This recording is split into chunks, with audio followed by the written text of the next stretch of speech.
Dobar dan, dobrodošli u još jedan podcast, Nesavršena seansa. Moje ime je Sara Stamenković i danas ću sa svojim sagovornicima razgovarati na temu porodice. Moji današnji gosti su Predrag Marković, profesor iz oblasti roda i porodice, kao i teorije i prakse interkulturalnih komunikacija. Dobar dan. Dobar dan. I Aleksandra Đurić. Aleksandra je trener u okviru trening centra Psihoresurs i psihoterapeutkinja u savjetovalištu Balkanske asocijacije za transakcionu analizu. Dakle, današnja tema je nama porodica i ja bih ovaj razgovor počela jednom formulacijom porodice koju skoro sam nešto radila i došla sam do te formulacije. Možda bi to vama, Peđa, bilo zanimljivo u smislu koliko se porodica promenila. Recimo, Parsons kaže da je porodica zapravo zajednica bračnog para, najbolje zaposlenog muškarca i žena koja je orijentisana na domaćinstvo i da je zapravo glavni element te zajednice odgajanje dece. Dakle, koliko mi danas možemo reći da je ta formulacija potpuno prihvatljiva u današnjem svetu? Porodica se stalno menjala. Prvo, samo porodica, ta nuklearna porodica koju su sociolozi kao Parsons definisali u polovini 20. veka, ona isto bila jedna prolazna kategorija. To su otac, majka i njihova deca. Sad imamo mnoge druge vidove porodice, a i pre smo u istoriji imali mnoge vidove porodice. Recimo, vi ste sigurno čuli za termin čeljad. Čeljad nisu porodica. To su ljudi koji žive pod jednim krovom, koji mogu da budu u vrlo različitom statusu. Nešto je posluga, nešto su rođaci. Onda u našim krajevima imate takozvanu proširenu porodicu koju obično se zove zadruga, koja je izuzetno komplikovana. Da možda imate stotine ljudi koji su povezani po muškoj liniji srodstva sa nekim dedom koji je patrijarh te zadruge. Znači imate mnogo vidova porodica i naravno u današnje vrijeme imate priznavanje ovih porodica koje više uključuju razne rodne i druge uloge. Što bi rekli rani marksisti, porodica je zapravo jedna od faza u društvenoj organizaciji koja možda i nestane. Tako da mi uvek zamišljamo u životu da ljudi uvek imaju isto osjećanje, iste odnose a zapravo nije sasvim jasno i to se veoma menja. I šta je otac, šta je majka, šta je brat, šta je sestra. O ljubavi da ne pričamo. Recimo, o tom možemo kasnije da kažemo.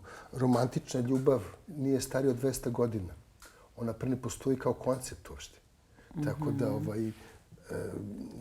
devojke vaših godina su odrasle na rom-komovima, ovim američkim i engleskim romantičnoj ljubavi. A izgleda da koncept u stvarnosti em je nov, em pitanje da li postoji uopšte. Da. A koliko smo mi kao društvo zapravo stvarno to prihvatili, da se porodica onako kako smo negde zamišljali se zapravo promenilo? Koliko smo kao društvo tolerantni na tu promenu? Pa, tolerantnost je veća nego što se čini. Vi kod nas imate neobičan primjer proširene porodice da zbog siromaštva živi više generacija, ali nema autoriteta patrijarhalnog. Znači, vi imate to u Italiji, recimo, zovu mamoni. To su oni italijanski, elegantni muškarci koji izlazi uveče i to, a mama mu ujutru sprema doručak. Znači, to nije patrijarhalna porodica klasičnog tipa, ali prosto žive na gomilu više generacije. To je tipično za Mediteran, a posle recesije 2008. godine se opet vratilo i na sever i zapad Evrope. Znači, nekad tamo je bilo sramota da posle 18. godine ostanete kod mame i tate, a sad je to i tamo zbog nevjerovatne skupoće životnog prostora i tamo postaje sve više praksa. A kod nas je naravno praksa do 60. godine da živite kod mame i tate. I sa vašim potomcima u nekoliko generacija, što stvara neverovatne zaplete u životu raznorazne i čudne priče. Tako da mi uopšte nismo više tradicionalno patrijarhalno društvo, ali nismo ni mislim, jedan tranzit koji traje decenijama i koji je doveo do neobične prvo podele hijerarhije. Ono što je kod nas neobično je ogromna pregovaračka pozicija dece.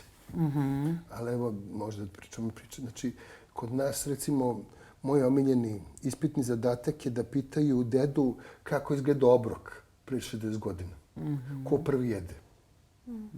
A sad je to potpuno se obrnula. Centar porodice više nije... Sad je telefon centar porodice. To je posle mog vremena. To je već, ja sam već za starost. Ali centar porodice je dete. A u ovoj porodici koju ste pomenuli na početku, centar porodice je otac.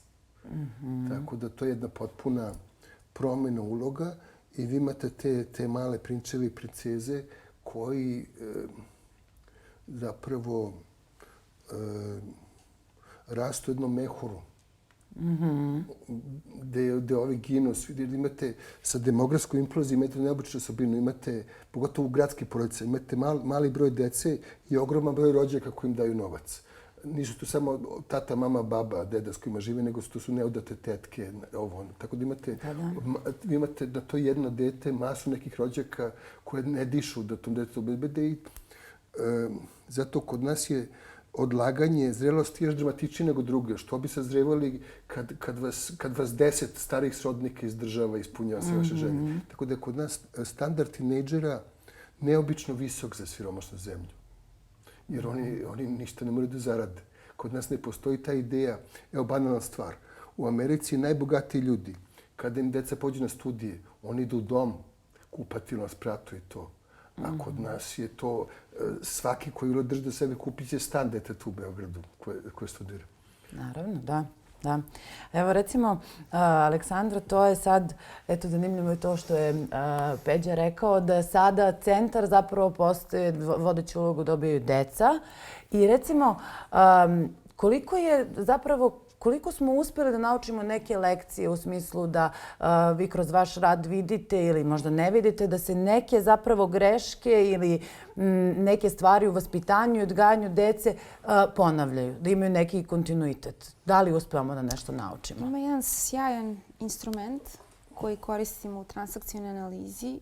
To je Gloria Noriega, je tvorac transgeneracijskog skriptnog upitnika.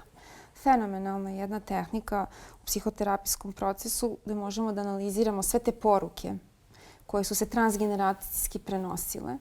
I ono što ja mogu da detektujem jeste u stvari jedna zbunjenost, jer postoji veliki disparitet između u istorijsko-sociokulturološkom kontekstu i psihološkom, naravno. A opet ostaje kao deo kolektivnog nesvesnog, odnosno roditeljskog ego stanja, sve te poruke koje se transgeneracijski prenose. I, međutim, ono što je interesantno jeste zbunjenost. Vreme društva u kontekstu u kojem se nove generacije odrastaju, ti roditelji imaju svijest o tome da se menjaju stvari, da se kontekst menja, ali ne znaju šta sad sa tim. Odnosno i dalje postoje te poruke u njihovoj strukturi ličnosti, bez jasne smernice šta raditi sad. I onda postoji ta neka, primećujem, kontinuirana zbunjenost. Žele nešto da menjaju, ali odu ono što mi zovemo antiskript. Od onog skripta i ići u skladu s porukama koje su formirale naše ličnosti u porodičnom kontekstu. Sad idem u neku suprotnost, pa se dešava upravo to opisivano helikopter roditeljstvo, gde je dete u centru i u fokusu, gde prosto roditelji se sada trude da sve te neke greške, po znacima navoda, isprave, a u stvari idu u suprotnost. Ja sam neko ko prosto mi praksa pokazuje da crno-belo viđenje stvari, odnosno antiskript, skript ili te krajnosti nisu dobre. Prosto. I onda imamo zbunjene roditelje. I zbunjenu decu.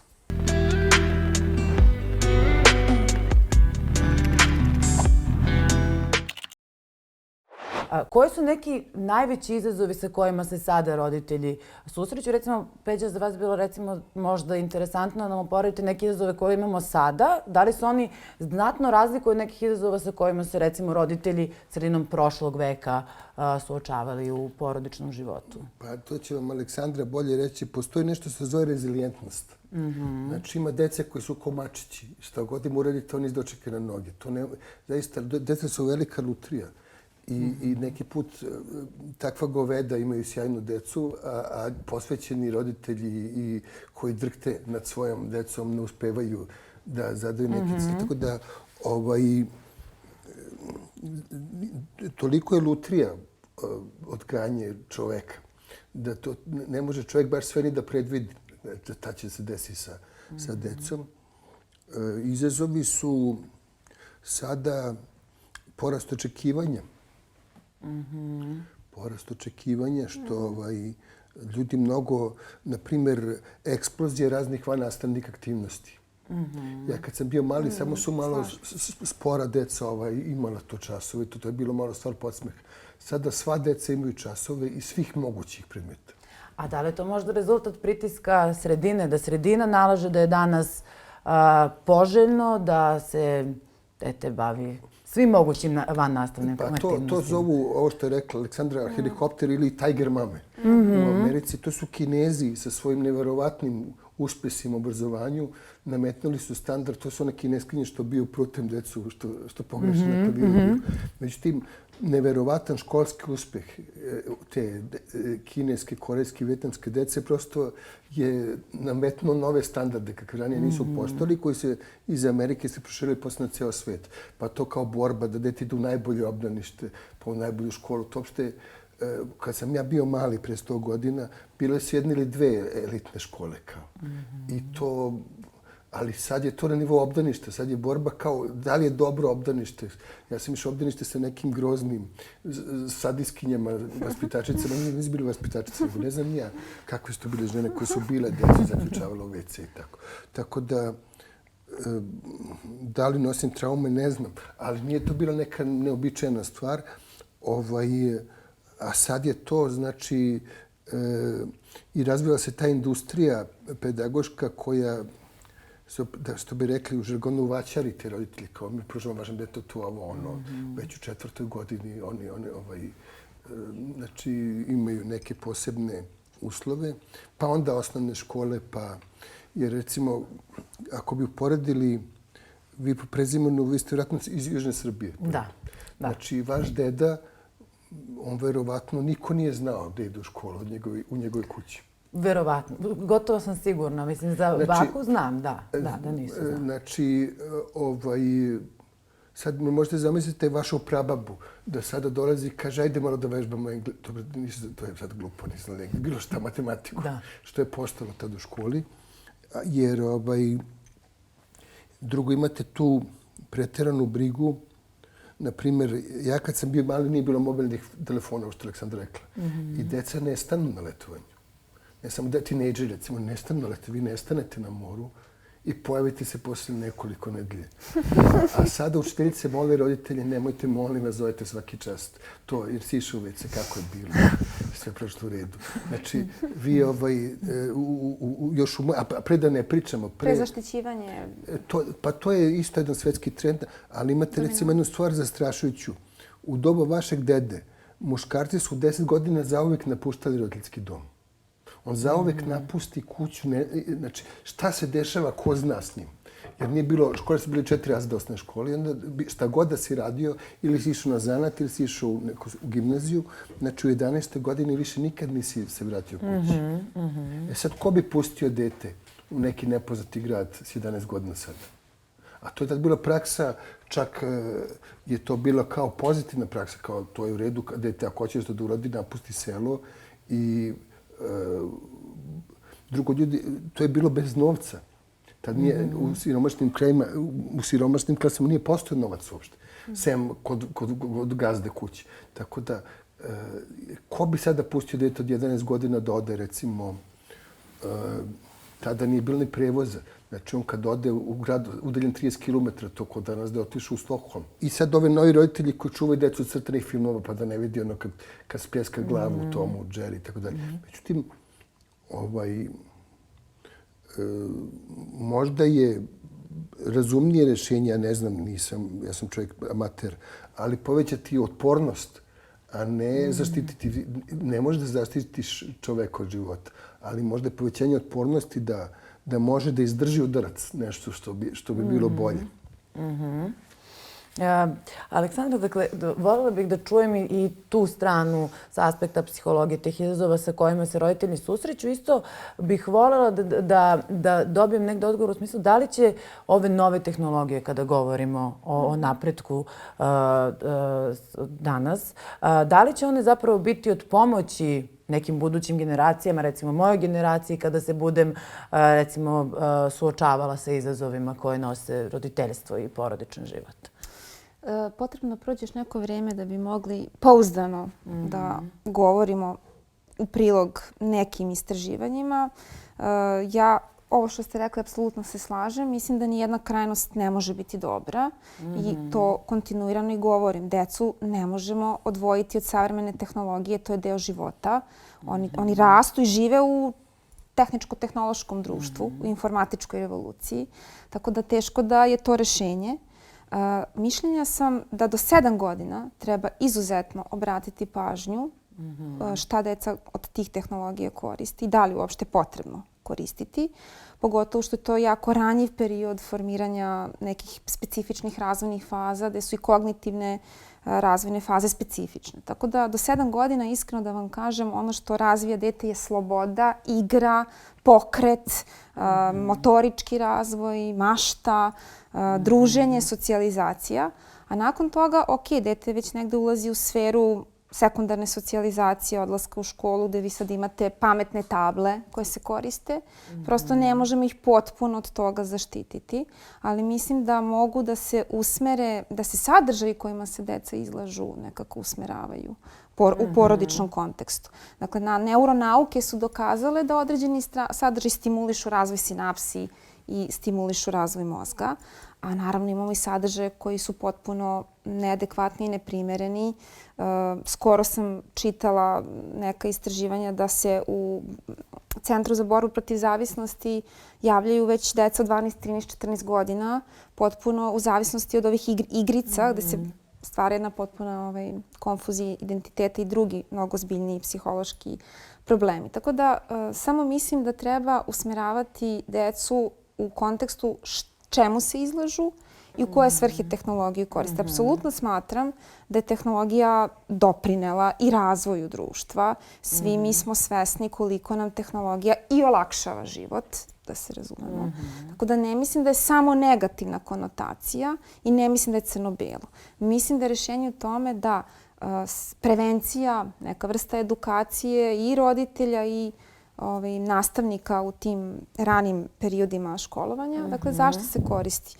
Ono što znam jeste da se u školi pametna tabla upravo koristi u ove svrhe koje su dobre u tom kontekstu razvoja sinapsi mozga, dakle edukativni sadržaji. Ali također sam svesna toga da roditelji puštaju decu da se do 7. godine izlažu sadržajima koji su previše apstraktni, da ne govorim nasilni, vulgarni i tako dalje, ali i apstraktni za kognitivni razvoj deteta. Dete do 7. godine poprilično, bukvalno doživljava svet. Tako da samo mislim da u tom kontekstu treba obratiti pažnju u to šta dete konzumira. I naravno u kojoj meri do 7. godine, da li uopšte treba. A kasnije u toj sekundarnoj socijalizaciji mislim da već društvo i škola i obrazovni sistem treba da obrate pažnju i da svaki predmet na kraju krajeva u delu svog silabusa obuhvati i tehnološki razvoj, jer svi to koriste. Mislim da je važna i ta edukacija u tom smislu, a ne deca da se nalaze na društvenim mrežama i da budu u raznim situacijama kojima ne znaju da se nađu potencijalno opasnim i tako dalje.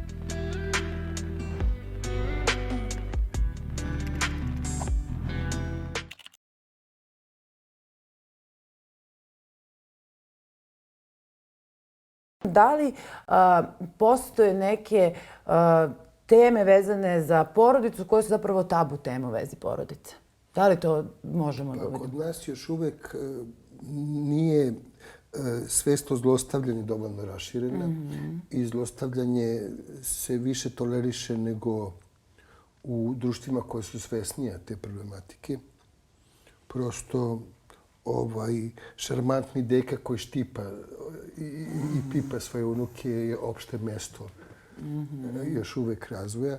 Sad, naravno, mnogi kod nas ljudi smevaju sa tom no-touch policy u Americi i Kanadi, da vi ne smete uopšte da pipnete nijedno dete, kamoli da ga drpate, što je kod nas još uvek uobičajena praksa. Znači, zlostavljanje je nešto što je još uvek tabu tema. I šta ono sve podrazumeva? Da, ali Nije samo fizički. Incest Trauma Centar ima neke zastrašujuće statistike, to je stvarno zapanjujuće. Sad ja ne znam šta oni po time podrazumevaju, ali oni imaju, taj procenat koji oni tvrde, to je znači u svakom odeljenju po najmanje 1 ili 2 dece. Ali ne znam šta tačno što kaže Aleksandra, šta tačno to podrazumeva. Tako da, jer zlostavljanje nosi stigmu. Ljudi se gade žrtvi. Niko se ne sažaljeva žrtve. Vidjeli smo sad ove afere s ovim mladim ženama koje su zlostavljanje. Recimo ovaj kvazi učitelj glume, kvazi umetnik Mika Aleksić izložio podsmehu. Drugo, zlostavljačka kultura, ono što je neobično, što postoji identifikacija s agresorom starijih žena na radnom mestu, u porodici, tako da što je vrlo jedna zapanjujuća stvar. I recimo, i naravno to nije novina. Sad svi kažu da je zlostavljanje kao nešto vezano za mod. Naprotiv, toga možda je bilo mnogo više nekad. Jeste gledali gospođa ministarka? Da. Pa ste se smijali kad ona podvodi služavku? Pa, jesam. Ne, to je stvar kao i Anka, vidi, ti dovede ga u sobicu i radimo ono što ti znaš. Sad, to je užasno smiješno. Zamislite da mi je to ćerka ili sestra. Da kaže neko vaše sestri, znaš, dovedimo Gzeta Čedu u sobicu i radimo ono što ti znaš sa muškarcima. I to je kao Bog zna. Znači, to je uopšte... A nikad niste razmišljali možda najčudniju priču iz naše kulture koja se potpuno pogrešno tumači. To je Koštana. Koliko ima godina Koštana? Čini mi se... Ne. Koliko ima godina neudata Romkinja 870. godine? Koliko možda ima godina? A da nije udata? Pa da nije udata 15-ak, možda bih rekla ne. U 15 već ima djecu u školi. Znači, ima 11 godina. Recimo. Jer tad je bio običaj, pogotovo u toj kulturi i u svim kulturama patriarhalnim, da se devojke udaju čim dobiju menstruaciju. Znači, ona je premenarhija. Ona je devojka koja još nema menstruaciju. Vidite kako to pogrešno tumači. Glume neke namunjene lepotice. Ona je dete. Da. I sad taj šarmantni šarmer Mitke. Šta je on stvarno? Vidite koliko je zlostavljanje duboko ušlo u našu kulturu. Znači, jer Mitke kao on lumpuje. Kako izgleda lumpovanje? U toj situaciji gde su neke devojčice okolo koje su potpuno nezaštićene. Njih ne štiti zakon. Ni sada, kamo li to vreme. A to je kao, on je strašno šamantan čovjek. I drugo lažov. On kaže, koju sam pogleda, ko tu sam imana. Sad kako to izgleda u 860. u Vranju? Koga je to mogao da posjeduje? A da nije čist neka vrsta trgovine roblja. Ja se slažem da mi i dalje živimo u društvu gde žrtva, pogotovo ako je ženski rod u pitanju, nekako se proganja. Da, ne mislim na neke, možda da bude vrlo suptilno, ali sam primijetila u komunikaciji sa ljudima šta sve zlostavljanje podrazumeva. To nije samo fizički vid zlostavljanja. To može da bude naravno socijalno, emotivno, ekonomsko, verbalno, psihološko. Različiti vidovi zlostavljanja postoje, ali pogotovo u jednoj korporativnoj kulturi, u patrijarhalnim sredinama, zamislite momente gde žene pokušavaju da se izbore za neka svoja prava, koliko je to teško. Zato što ne samo sa društvenog aspekta, nego polazim i sa individualnog aspekta. Samo hoću da kažem da nije tendencija posramiti osobu koja se pita da li je pametno reći bilo šta. Jer umjesto da dobije podršku, može da se desi da će osoba doživjeti odbacivanje, socijalno odbacivanje. I to će se najčešće udružiti druge koleginice na poslu ili koje prosto i dalje normalizuju tako stanje stvari upravo zbog ovog transgeneracijskog prenošenja vruće krompira, kako mi to zovemo, odnosno šta je u redu i dokle žena treba da toleriše, šta treba da toleriše. Dakle, i dalje postoji taj deo koji možda i nije osvešćen, ali je činjenica da postoji. A imamo i nešto što se sada odvija, a to su ženska prava, borba za ravnopravnost. I da imate ta dva sveta koja se u samo jednoj osobi može desiti sučeljavaju. Tako da nije jednostavno, to hoću da kažem, ali mislim da je izuzetno važno da prestanemo da normalizujemo takvu vrstu komunikacije. Sad uopšte ne razgovaram o fizičkim nasrtajima, govorim o verbalnom ponižavanju, unižavanju, seksualnim raznim aluzijama i konotacijama, pošto znam koliko su zastupljene u radnom kontekstu u našem društvu. Mislim da to treba da... Nije šaljivo, nije šarmantno, nije smešno i mislim da treba da prestane da se normalizuje takva komunikacija. I htjela sam samo da vas pitam, Aleksandra, šta je to što ste primetili da klijenti, da im je teško recimo da uvide kada dođe do analize te porodične istorije i tradicije? Šta im je teško da uvide? Presudan moment u terapiji, makar sa aspekta transakcione analize, je moment preuzimanja odgovornosti.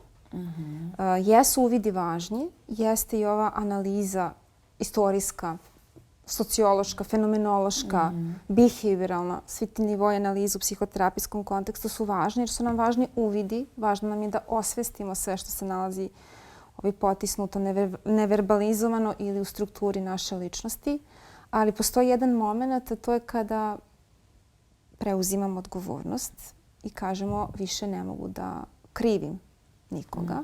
To ne znači da ja apsolutno prihvatam i nije stvar u prihvatanju, pa čak nije stvar ni u opraštanju. Stvar je u onom momentu dovoljnog osvešćivanja i preuzimanja odgovornosti iz odraslog ego stanja u smislu ok, šta ja sa tim mogu da uradim sada iz sopstvene pozicije, sa sopstvenim kapacitetima i resursima da zapravo nešto promenim.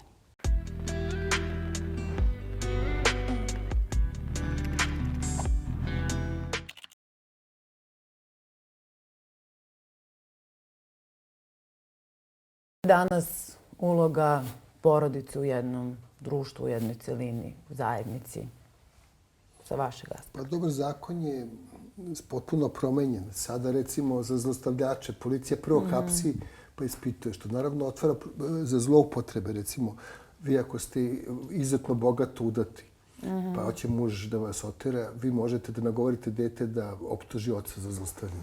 I milicija sad, policija se zove. To je kad sam ja bio živ, zvali se milicija. Znači, sad odmah hapsi pa onda proverava. Tako da ta nova zakonska regulativa možda bude zloupotrebljena. I može da se, ali u svakom slučaju bolje je da i poneko strada nevin nego da bude koraniji sistem gde su bili potpuno na milost i nemilost žene i deca izloženi zlostavljačima. Tako da sad je to recimo zakonski znatno poboljšano. Koliko je u praksi, zakon uvek na kraju promeni praksu. Znači, naravno, da će mnogi reći to nije dovoljno, ljudi se plaše, pogotovo u malim mestima, da prijave, plaše se sramote. Međutim, na dugu stazu zakon će sigurno smanjiti razne vrste zloupotrebe moći i u porodicama. To je recimo važno. A što se porodice tiče, mi nismo sigurni da će ono da opstane uopšte. U Japanu, koji nije puritanska kultura, 40% ljudi mlađih od 40 godina nikad nije vodili ljubav. Zato što imaju kompjutere, telefone, šta će im, da se ne moraju da se kupa. Vođenje ljubavi je u principu vrlo komplikovana stvar, koliko se ja sećam. Tako da, u svakom slučaju, znači mi, to je najbolje opisao francuski pisac Michel Houellebecq. Mi se približujemo društvu u kome će ljudski kontakti biti vjerovatno smanjeni, pa će i spremnost da se živi sa nekim biti smanjena, jer porodica je stvar žrtve. Porodice naših predaka su se zasnivale na ženskoj žrtvi. Njihov jedan od zapravo najvažnijih temelja opstanka porodice je što su se žene žrtvovale u raznim svojstvima, kao žene, kao majke, kao sestre. A sad se, naravno, sad to, naravno, konzervativci napadaju za to žene. Kao zašto žene ne rađaju više. Sad ne znam da li bi iko svojoj ćerki preporučio da bude bosa i trudna ceo život kao njena prababa. Prosto mijenja se porodica i pitanje je šta će uopšte biti od porodice.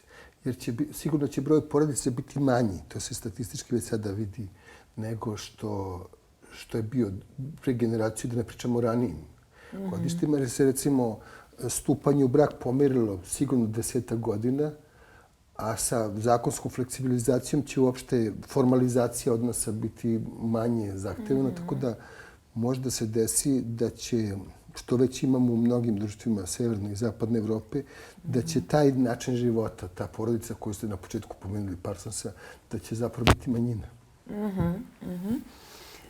Aleksandra, ste vi složili sa Peđom što se tiče porodice i njene uloge u društvu? Ja ne znam, moram da zaključim malo optimističnije. U smislu, apsolutno je sve tačno. Ako pogledamo istraživanja, idu u tom smeru, ali ja nekako smatram da smo ipak ljudska bića. Da je bliskost i kontakt nešto što nas razvija. Ako pođemo od ranih teorija razvoja i Renéa Spitza i Bowlbya i kasnije Berna o teoriji Stroka, odnosno potvrđivanja i razmene, to je nešto što je neophodno za naš fiziološki, psihološki, mentalni, kognitivni razvoj. Ja mislim da ako pođemo od tih teorija, mi teško da možemo da se razvijamo emotivno, kognitivno, psihosocijalno, pa čak i fizički, uz pomoć samo tehnike, tehnologije, bez kontakta i bez bliskosti.